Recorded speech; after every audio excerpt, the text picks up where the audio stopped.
Sir, আমি এই তিজোরি খুলতে পারি, শুধু একটা সুযোগ দিন। এই বাচ্চাটা এখানে কিভাবে এলো? পুরো মিউজিয়াম স্তব্ধ হয়ে গেল। আমেরিকা থেকে আসা বড় টেকনিশিয়ানও হেসে ফেলল। এই তিজোরি আমার মতো মহান টেকনিশিয়ানের কাছ থেকে খোলেনি, তুই এটা কি খুলবি রে? যা, যদি তুই এটা খুলে ফেলিস তাহলে আমি তোকে 1 কোটি দেব। হাসি গুঞ্জন শুরু হলো, ক্যামেরা চমকাতে লাগলো, আর মাঝখানে দাঁড়িয়েছিল ছেঁড়া কাপড়ে একটা রোগা গরিব বাচ্চা। এই তিজোরি কোনো সাধারণ তিজোরি নয়। 5 বছর আগে শহর থেকে দূরে একটা পুরনো ধ্বংসস্তূপের মতো প্রাসাদের খনন কাজের সময় শ্রমিকরা মাটির নিচে একটা ভারী লোহার বাক্স পেয়েছিল। তার চারপাশে পাথরের দেওয়াল ছিল, যেন কেউ ইচ্ছে করে লুকিয়ে রেখেছিল।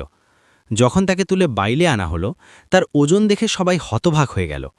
পুরনো দলিল থেকে জানা গেল যে এটা কোনো প্রাচীন রাজার গোপন তিজোরি হতে পারে, যার ভিতরে হয় খাজনা থাকবে, নয়তো কোনো রহস্য। এটাকে শহরের এই মিউজিয়ামে আনা হলো। সরকার ঘোষণা করল যে বৈজ্ঞানিক উপায়ে তিজোরি খোলা হবে, ভাঙচুর করে নয়। ভিতরে যা থাকবে তা ইতিহাসের সম্পদ হবে। কিন্তু সমস্যা ছিল, তিজোরি খোলাই যাচ্ছিল না। তার মধ্যে কোনো সাধারণ চাবির ছিদ্র ছিল না, কোনো কোডের ডায়াল নেই, কোনো ইলেকট্রনিক প্যানেল নেই। বাইরে থেকে শুধু মোটা কালো ধাতু আর কিছু উঁচু প্রতীক দেখা যেত। তিজোরির ওপর পুরনো রাজবংশের একটা চিহ্ন খোদাই করা ছিল, একটা সিংহ, একটা তলোয়ার, কিছু অদ্ভুত প্রতীক। এত বছরে দেশের অনেক টপ লক এক্সপার্ট ডাকা হয়েছিল।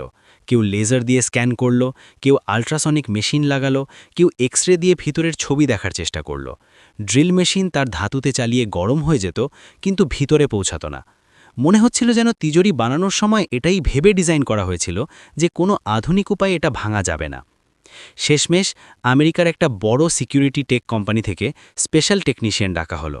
তার পরিচয় মিউজিয়ামের দেওয়ালে লাগানো পোস্টারেও লেখা ছিল, বিশ্বের সবচেয়ে জটিল সেফ খোলার বিশেষজ্ঞ। আজ মিউজিয়াম খচখচে ভর্তি ছিল, ইতিহাসবিদ, কর্মকর্তা, মিডিয়া।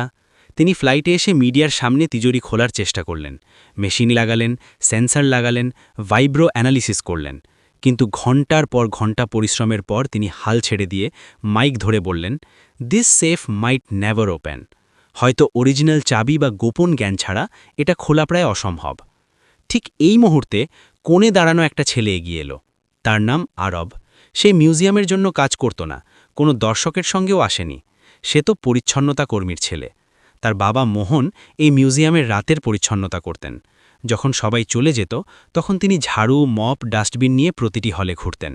অনেকবার রাতে দেরি করে ফিরলে আরবও তার সঙ্গে আসত, কারণ বাড়িতে একা থাকতে ভালো লাগত না। শৈশব থেকেই আরব এই মিউজিয়ামের দেওয়াল, মূর্তি, পুরনো তলোয়ার, মুদ্রা, ছবি অন্য চোখে দেখেছে। যখন তার বাবা ঝাড়ু দিতেন, সে কোণায় বসে তাদের ওপর লাগানো ছোট ছোট বোর্ড পড়ার চেষ্টা করত। মাঝে মাঝে গার্ড তাকে ধমক দিত, এসব ছোঁয়া যাবে না। কিন্তু তার চোখ সবকিছু পরিদর্শনের মতো দেখত, প্যাটার্ন, প্রতীক, আকৃতি, লক, হিঞ্জ। আরেকটা অদ্ভুত কথা ছিল, আরবের দাদা, যিনি এখন এই দুনিয়ায় নেই, প্রায়ই বলতেন, আমরা একসময় রাজার লোক ছিলাম। আমাদের পূর্বপুরুষরা তালা বানাতো, এমন তালা যে কেউ খুলতে পারত না, আবার এমনও যে যে চাইতো সে খুলতে পারত। রাজাদের খাজনা রক্ষার দায়িত্ব আমাদের বংশের ওপরই ছিল। আরবের শৈশবে এসব কথা গল্পের মতো লাগত, কিন্তু দাদা যা বলতেন তার মধ্যে এত বিস্তর থাকত যে সে মাঝে মাঝে ভাবতে বসে যেত। একদিন মিউজিয়ামের পিছনের অংশে একটা পুরনো লাইব্রেরি স্টোর রুমের মতো ঘরে আরবের কাছে কিছু অদ্ভুত জিনিস মিলল। সে তার বাবার সঙ্গে রাতের শিফটে এসেছিল। তার বাবা আর আরেকজন পরিচ্ছন্নতা কর্মী সেই ঘর পরিষ্কার করছিলেন। জিনিস সরাতে সরাতে একটা পুরনো কাঠের ট্রাঙ্কের ঢাকনা খুলে গেল। তার ভিতরে ধুলোয় ভরা কিছু বই ছিল, হাতে লেখা, হলদে হয়ে যাওয়া পাতা, ছেঁড়া বাঁধাই। সবাই চলে গেলে আরব চুপি চুপি আবার সেই ঘরে গেল। সে একটা বই তুলে খুলল। তার মধ্যে ছবি ছিল, অদ্ভুত অদ্ভুত চিহ্ন, তালার ডিজাইন, গিয়ার, তিজোরির সেকশন, আর তার সঙ্গে কিছু গোপন পদ্ধতি, প্রতীক ভিত্তিক কম্বিনেশন। অনেক জায়গায় একই চিহ্ন মিউজিয়ামের তিজোরির চিহ্নের মতো লাগল। কিছু পাতায় লেখা ছিল, রাজ তিজোরির গোপন তালার বিধান, শুধু বংশধরদের জন্য, শব্দ ছাড়া খোলা তিজোরি, স্মৃতি থেকে খোলা লক। সে পুরোটা বুঝতে পারেনি, কিন্তু যথেষ্ট বুঝল যে এটা কোনো সাধারণ ডায়েরি নয়।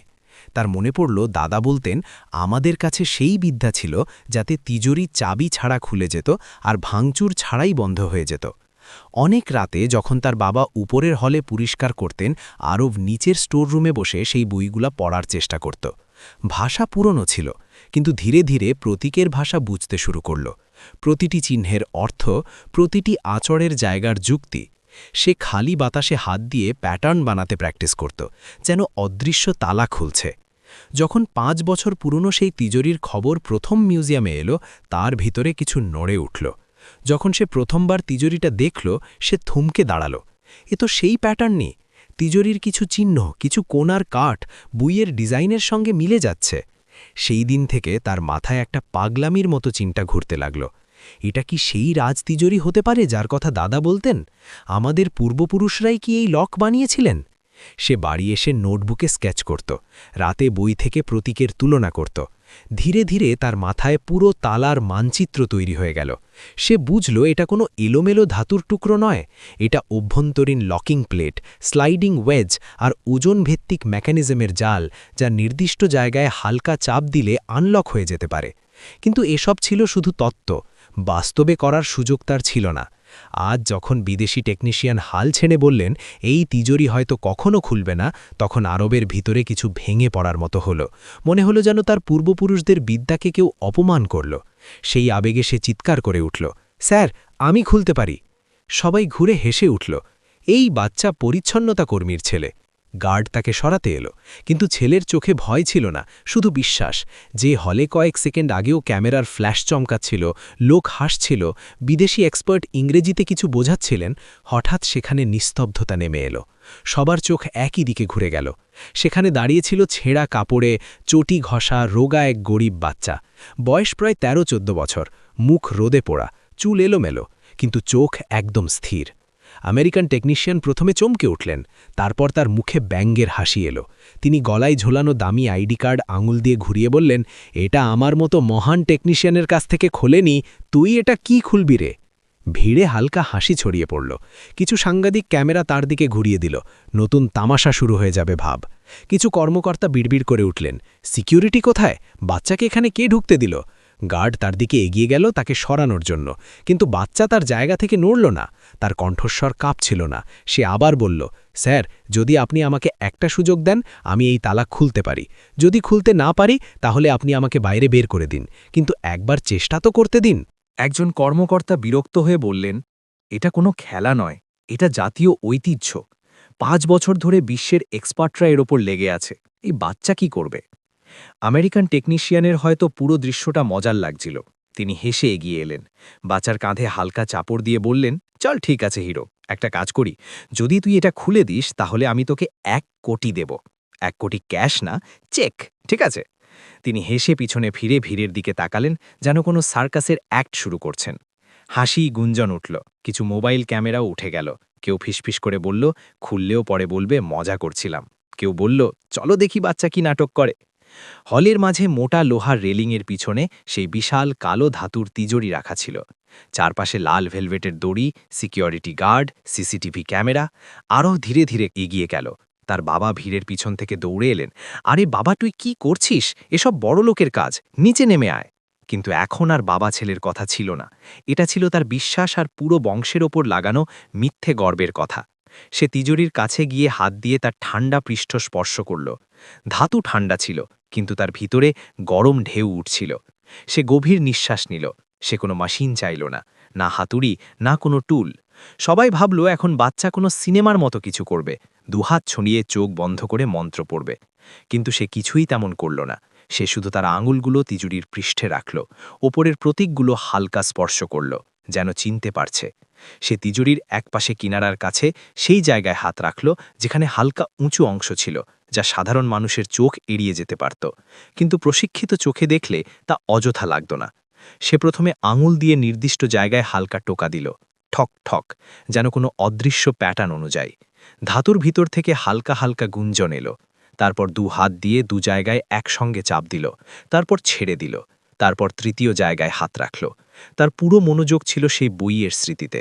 প্রথমে ওপরের প্লেট, তারপর নিচের ওয়েজ, তারপর ডান দিকের স্লাইড। মিডিয়ার লোকেদের কাছে এসব ধীর আর বিরক্তিকর লাগছিল।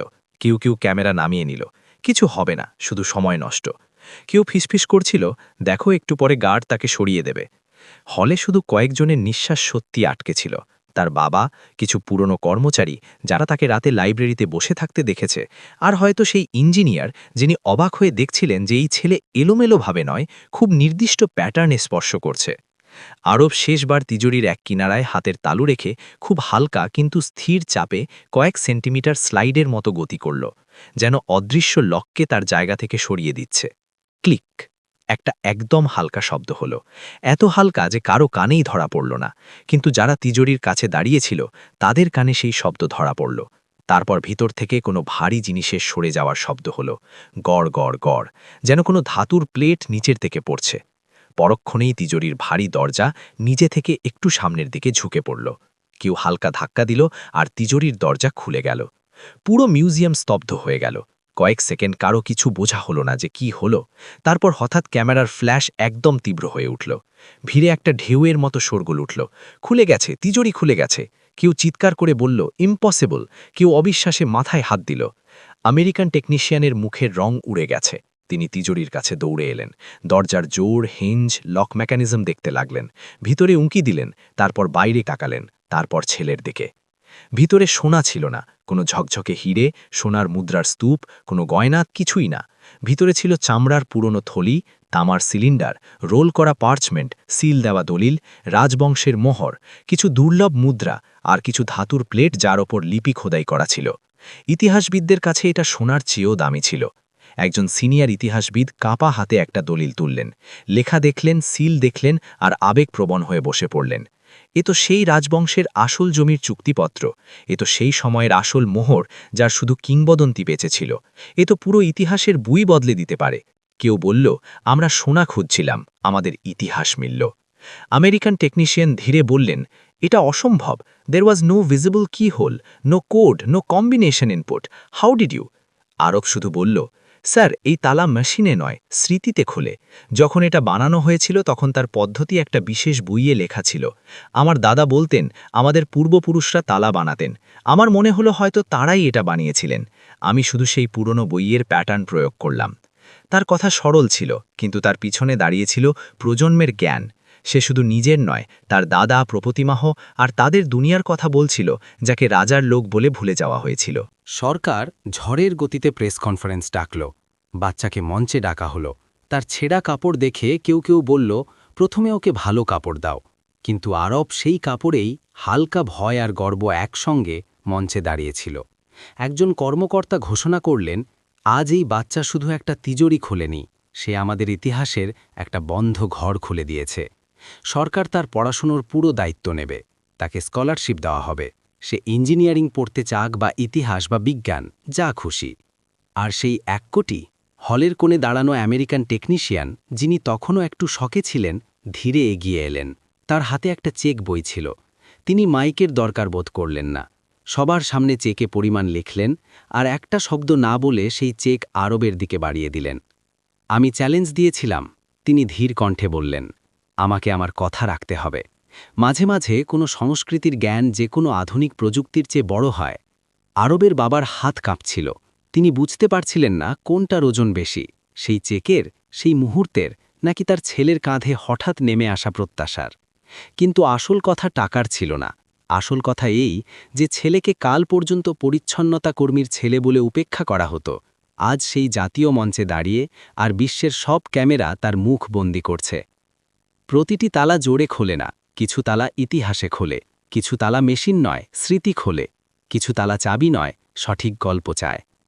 আরব গরিব ছিল, তার কাছে ব্র্যান্ডেড স্কুল ছিল না, তার পকেটে দামি ফোন ছিল না, তার নামের আগে কোনো ডিগ্রি লেখা ছিল না, কিন্তু তার জ্ঞান ধনী ছিল। প্রজন্মের উত্তরাধিকার থেকে, কৌতূহল থেকে আর সেই সাহস থেকে যা তাকে ভিড়ের মাঝ থেকে সামনে নিয়ে এসেছিল। যদি আপনার মনে হয় প্রতিভা জায়গা দেখে না, ডিগ্রি জিজ্ঞেস করে না, শুধু সুযোগ চায়, তাহলে শুধু এটা মনে রাখবেন, প্রতিটি বাচ্চার সুযোগ পাওয়া উচিত।